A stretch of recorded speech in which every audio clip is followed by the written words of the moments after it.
ಲೈಂಗಿಕ ದೌರ್ಜನ್ಯಕ್ಕೊಳಗಾದ ಮಹಿಳೆಯರ ವಿಡಿಯೋಗಳು ಮತ್ತು ಚಿತ್ರಗಳನ್ನು ಪೆನ್ಡ್ರೈವ್ ಮತ್ತು ಸಾಮಾಜಿಕ ಮಾಧ್ಯಮಗಳ ಮುಖಾಂತರ ಸಾರ್ವಜನಿಕವಾಗಿ ಹಂಚುವ ಮೂಲಕ ಮಹಿಳೆಯರ ಘನತೆಯ ಮೇಲೆ ದಾಳಿ ಮಾಡಿದ ವ್ಯಕ್ತಿಗಳ ತ್ವರಿತ ಬಂಧನ, ವಿಚಾರಣೆ ಹಾಗೂ ಶಿಕ್ಷೆಯನ್ನು ಖಾತ್ರಿಗೊಳಿಸಬೇಕು. ಲೈಂಗಿಕ ದೌರ್ಜನ್ಯಕ್ಕೊಳಗಾದ ಸಂತ್ರಸ್ತೆಯರ ಗೌಪ್ಯತೆ ಕಾಪಾಡಿ ಅವರಿಗೆ ಆಪ್ತ ಸಮಾಲೋಚನೆ, ಸೂಕ್ತ ರಕ್ಷಣೆ, ಪುನರ್ವಸತಿ ಮತ್ತು ಪರಿಹಾರ ನೀಡುವಂತೆ ಒತ್ತಾಯಿಸಿದರು.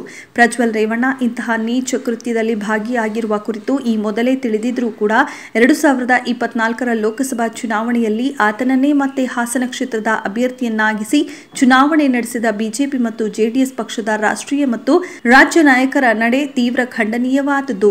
ಪೆನ್ಡ್ರೈವ್ ತನ್ನ ಬಳಿ ಇದೆ ಎಂದು ಹೇಳಿಕೊಂಡಿದ್ದ ಜಿ.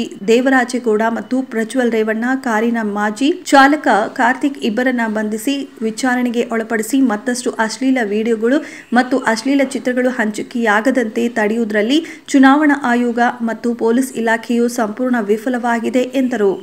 ಇನ್ನು ಪ್ರಜ್ವಲ್ ರೇವಣ್ಣನ ಪ್ರಕರಣದಲ್ಲಿ ಬಿಜೆಪಿಯ ನಡೆ ಹಲವು ಅನುಮಾನಗಳಿಗೆ ಅವಕಾಶ ನೀಡುತ್ತದೆ. ತನ್ನದೇ ಪಕ್ಷದ ಮುಖಂಡ ಪ್ರಜ್ವಲ್ ರೇವಣ್ಣ ಇಂತಹ ಕೃತ್ಯ ನಡೆಸಿರುವುದು ಅಧಿಕೃತವಾಗಿ ತಿಳಿದಿದ್ದರೂ ಮೌನವಾಗಿರುವುದನ್ನು ನೋಡಿದರೆ ಬಿಜೆಪಿಗೆ ಮಹಿಳೆಯರ ಮೇಲೆ ನಡೆದಿರುವ ದೌರ್ಜನ್ಯಕ್ಕಿಂತ ಜೆಡಿಎಸ್ ಮೈತ್ರಿಯಿಂದ ಆಗಬಹುದಾದ ರಾಜಕೀಯ ಲಾಭವಷ್ಟೇ ಮುಖ್ಯವಾಗಿರುವುದು ಸ್ಪಷ್ಟ. ಪ್ರಧಾನಿ ನರೇಂದ್ರ ಮೋದಿಯವರು ವಿದೇಶದಲ್ಲಿರುವ ಸಂಸದ ಪ್ರಜ್ವಲ್ ಬಂಧಿಸಲು ಕೇಂದ್ರ ಸರ್ಕಾರ ಅನುಸರಿಸಬೇಕಾದ ರಾಜತಾಂತ್ರಿಕ ಕ್ರಮಗಳನ್ನು ಅನುಸರಿಸದೆ ಕೇವಲ ಆರೋಪ ಪ್ರತ್ಯಾರೋಪದಲ್ಲಿ ತೊಡಗಿರುವುದು ಹಲವು ಅನುಮಾನಗಳಿಗೆ ಅವಕಾಶ ನೀಡುತ್ತದೆ. ರಾಜ್ಯ ಸರ್ಕಾರ ಪ್ರಜ್ವಲ್ ರೇವಣ್ಣನನ್ನ ಕೂಡಲೇ ಬಂಧಿಸಬೇಕು. ಈ ಸಂಬಂಧ ಕೂಡಲೇ ರೆಡ್ ಕಾರ್ನರ್ ನೋಟಿಸು ನೀಡಬೇಕು.